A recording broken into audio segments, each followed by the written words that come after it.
সাহারা মরুভূমি পৃথিবীর সবচেয়ে বড় ও রহস্যময় মরুভূমিগুলোর একটি। এর বিস্তীর্ণ বালুর সমুদ্র, বিশালাকার টিলাগুলো এবং চরম আবহাওয়া একে প্রকৃতির এক অনন্য কীর্তি হিসেবে গড়ে তুলেছে। আজকের ভিডিওতে আমরা আপনাদের নিয়ে যাব সাহারা মরুভূমির গভীরে, জানব এর গঠন, আবহাওয়া এবং কিভাবে এখানকার বাসিন্দারা কঠিন পরিবেশে টিকে থাকে। পাশাপাশি সাহারার প্রাকৃতিক সৌন্দর্য এবং এর সাথে জড়িয়ে থাকা নানা ঐতিহাসিক ও সাংস্কৃতিক কাহিনীগুলোও তুলে ধরব। প্রস্তুত হন পৃথিবীর সবচেয়ে রহস্যময় মরুভূমিগুলোর এক অবিশ্বাস্য যাত্রায়।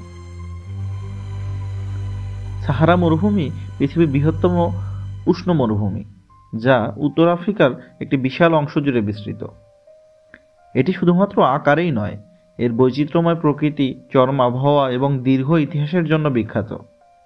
সাহারা নামটি এসেছে আরবি সাহারা শব্দ থেকে, যার অর্থ বিস্তীর্ণ মরুভূমি। এটি চিরন্তন শুষ্কতা এবং বালুময় পরিবেশের এক প্রতীক হয়ে দাঁড়িয়েছে।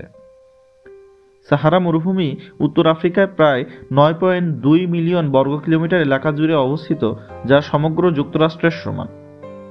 এটি আলজেরিয়া, চাদ, মিশর, লিবিয়া, মরক্কো, মৌরিতানিয়া, মালি, নাইজার, সুদান, তিউনিসিয়া ইত্যাদি মোট 11টি দেশের মধ্য দিয়ে বিস্তৃত। সাহারা একসময় উর্বর এলাকা ছিল এবং প্রাচীনকালে এখানে মানুষের বসবাস সহজ ছিল। আনুমানিক 10,000 বছর আগে এই এলাকাটি বৃষ্টিপাতযুক্ত ছিল এবং প্রাণীজগৎ ও উদ্ভিদ জগতের জন্য এক আদর্শ পরিবেশ ছিল। তখন একে গ্রিন সাহারা বলা হতো। সাহারা অতীতে আফ্রিকার বিভিন্ন অংশের মধ্যে বাণিজ্যিক যোগাযোগের প্রধান পথ ছিল। প্রাচীনকালে সাহারা মরুভূমির মধ্য দিয়ে বিভিন্ন কারাভান বাণিজ্য করত, যা সিল্ক রোডের মতো একটি গুরুত্বপূর্ণ রোড ছিল। বিশেষ করে সাহারার বাণিজ্য পথগুলো স্বর্ণ, লবণ এবং অন্যান্য মূল্যবান সামগ্রীর ব্যবসার জন্য বিখ্যাত ছিল। তবে কালের বিবর্তনের মাধ্যমে এই অঞ্চলটি সাহারা মরুভূমিতে পরিণত হয়েছে। সাহারা মরুভূমির জলবায়ু অত্যন্ত শুষ্ক ও চরম। গ্রীষ্মকালে দিনের বেলা আবহাওয়া প্রায় 40 থেকে 45 ডিগ্রি সেলসিয়াস উঠে যায় এবং সেটা রাতে 0 ডিগ্রি সেলসিয়াসে নেমে আসে।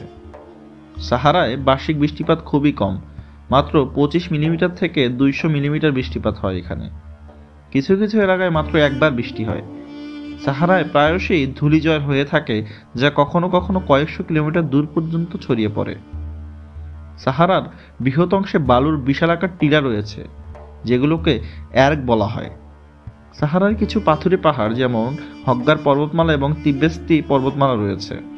তাছাড়াও সাহারার বিভিন্ন অংশে মরুদ্যান আছে, যা কৃষিকাজ এবং মানুষের বসবাসের জন্য অত্যন্ত গুরুত্বপূর্ণ।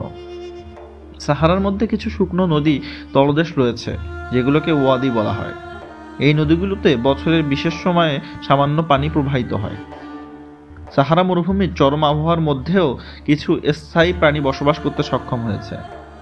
তার মধ্যে ডোমেট্রারি উট, ফেনেক শিয়াল, সাহারান সিলভার অ্যান্ট এবং সাপ ও বিছা অন্যতম।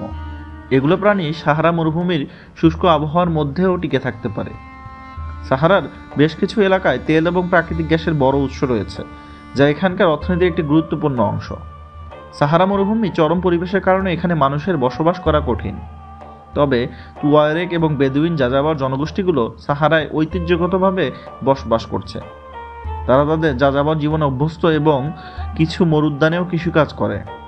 তাদের প্রধান ফসল হলো খেজুর, যেটি তাদের অর্থনীতির অন্যতম প্রধান উৎস। সাহারা মরুভূমি শুধু ভৌগোলিক নয়, সাংস্কৃতিকভাবে অত্যন্ত গুরুত্বপূর্ণ। সাহারার যাযাবর সম্প্রদায়ের জীবনযাত্রা, ভাষা, সঙ্গীত এবং ধর্মীয় উৎসবগুলো এখানকার সাংস্কৃতিক বৈশিষ্ট্য তুলে ধরে। তুয়ারেগ জনগোষ্ঠীর মতো ঐতিহ্যবাহী সংস্কৃতির অংশ হিসেবে সাহারা একটি গুরুত্বপূর্ণ স্থান দখল করে।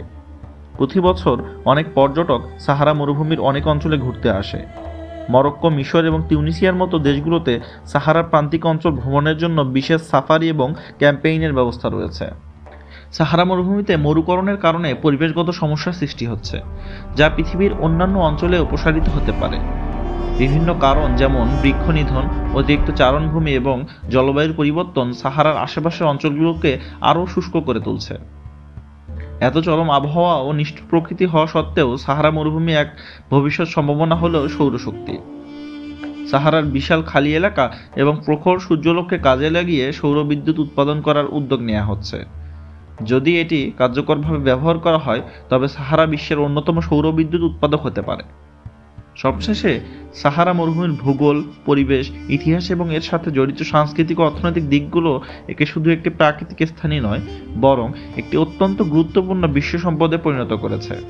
এর বিস্তৃতি এবং চরমতা যেমন একটি আশ্চর্যজনক করে তুলেছে, তেমনি এর ভবিষ্যৎ সম্ভাবনা ও সংরক্ষণ ও উদ্যোগ এটিকে আরও প্রাসঙ্গিক করে তুলেছে।